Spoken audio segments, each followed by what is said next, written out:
লোকটা রাস্তার পাশে ভিক্ষুকের মতো বসে থাকে, কিন্তু কেউ জানে না এই ভিক্ষুকের আসল পরিচয় কি। সে আসলে দেশের সবচেয়ে বড় ব্যবসায়িক গ্রুপের প্রতিষ্ঠাতা, আর একই সঙ্গে সে একজন কিংবদন্তি ডাক্তার যাকে সবাই অলৌকিক চিকিৎসক বলে জানে।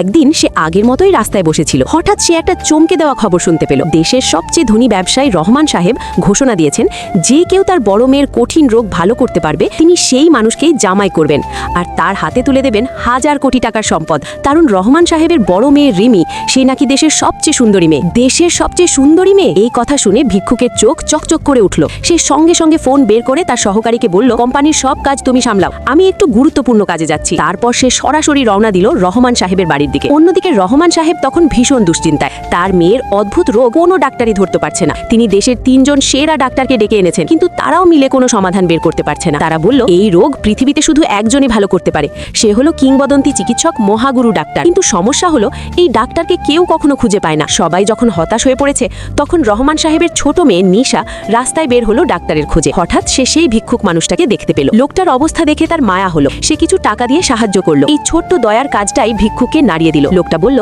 আমি কারুর দান ফ্রি নিই না, এর বদলে আমি তোমার একটা স্বপ্ন পূরণ করব। নিশা ভাবলো লোকটা হয়তো পাগল, তবুও সে বলল, আমার বড় বোন খুব অসুস্থ, আমি শুধু চাই সে সুস্থ হয়ে উঠুক। লোকটা একটু হাসলো। আসলে কঠিন রোগ দেখলেই তার রক্ত গরম হয়ে ওঠে, আর সে অনেকদিন ধরেই রিমিকে দেখতে চাইছিল। তাই সে সঙ্গে সঙ্গে বলল, চলো আমাকে তোমার বাড়িতে নিয়ে চলো। নিশা তাকে নিয়ে গেল রহমান সাহেবের বাড়িতে। কিন্তু সেখানে পৌঁছানোর পর সবাই রেগে গেল। রহমান সাহেব এত রেগে গেলেন যে তিনি লোকটাকে বের করে দিতে বললেন। ঠিক তখনই বাড়ির পুরনো ম্যানেজার বললেন, স্যার, এত বড় বড় ডাক্তার যখন পারছে না, তাহলে একবার এই লোকটাকে চেষ্টা করতে দিলে ক্ষতি কি? কিছুক্ষণ ভেবে রহমান সাহেব রাজি হলেন। ভিক্ষুক লোকটা মেয়েটাকে একবার দেখে বলল, এই রোগ খুবই বিরল, এটার নাম শক নার্ভ সিনড্রোম। ডাক্তাররা সাথে সাথে হাসতে লাগলো। এই নামে কোনো রোগই নেই। লোকটা হালকা হাসলো। তারপর সে আঙুল তুলে সেই ডাক্তারদের একজনের দিকে দেখালো। হঠাৎ সেই ডাক্তার মাটিতে পড়ে গেল। তার মুখে ফেনা বের হতে লাগলো, শরীর কাঁপতে লাগলো। সবাই ভয় পেয়ে গেল। কেউ ভাবলো বিষ দিয়েছে। লোকটা শান্তভাবে বলল, ভয় পাবেন না, তার পুরনো রোগটা আমি শুধু একটু জাগিয়ে দিয়েছি। এই ঘটনা দেখে সবাই স্তব্ধ হয়ে গেল। এবার রহমান সাহেব সত্যি সত্যি বিশ্বাস করলেন। লোকটা বলল, একটা বাথরুম লাগবে আর 45 ডিগ্রি গরম পানি, সব ব্যবস্থা করা হলো। তারপর সে রিমিকে কোলে তুলে বাথরুমের ভেতরে ঢুকে দরজা বন্ধ করে দিল। বাইরে সবাই অপেক্ষা করতে লাগলো। ডাক্তাররা আবার ফিসফিস করে বলতে লাগলো, এই লোকটা আসলে ভণ্ড, ও নিশ্চয় খারাপ কিছু করতে যাচ্ছে। এই কথা শুনে রহমান সাহেব প্রচন্ড রেগে গেলেন। তিনি দরজা ভেঙে ঢুকতে যাচ্ছিলেন। ঠিক তখনই বাথরুমের দরজা ধীরে ধীরে খুলে গেল,